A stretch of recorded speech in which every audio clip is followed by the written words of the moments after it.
Pag may CMAP na ba, di na pwede magpag-ibig financing? Nag-comment po si Sir Will Cute02.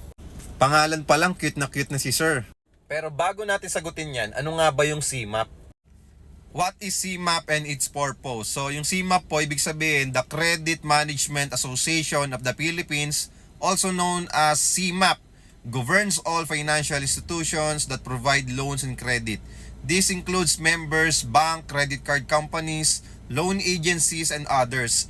It shares, credit information with other segments of the business community, government, and society. Ano daw? Sabig sabihin po, lahat po ng tungkol sa loans and credit po natin, credit information po natin, sinishare po yan sa bawat iba't ibang bangko, lending company, private or public na loan institution or financial institution. Kung saan kapag meron ka ng bad record sa isang bangko or kung saan man meron kang pinagkakautangan na hindi binayaran, automatic mare-report yan dito sa CMAP, sa Credit Management Association of the Philippines.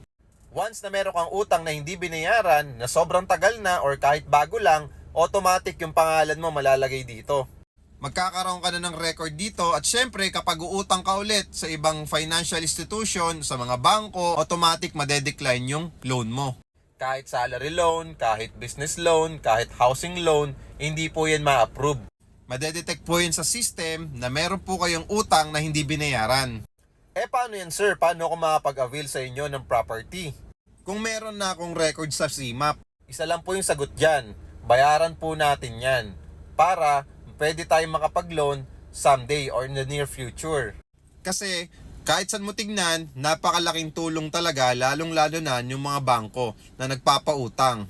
Lalo na kung hindi mo naman kayang bayaran or bilhin yung isang property or isang sasakyan in cash. Pero kung wala pa naman yung pangalan mo sa CMAP, wala ka pang mga utang, credit cards, mga loans na hindi binayaran, especially sa bangko, make sure kapag uutang ka sa bangko, bayaran mo ito. Kasi kapag meron ka ng CMAP at hindi mo binayaran, isa lang sagot dyan. Better luck next time. Hindi ka talaga pwedeng makapag-loan sa kanila. At kung wala kang CMAP, pwede ka na makapag-avail sa amin. Okay? Kung bank financing yung gusto mo, pwede ka mag-bank financing 25,000 cash out only. Kung true pag-ibig, pwede. So, sasagutin pa lang natin yung tanong, pag may CMAP na ba, di na ba pwede magpag-ibig financing? Pwede po kayong magpag-ibig financing kung sa bangko lang naman tayo may problema.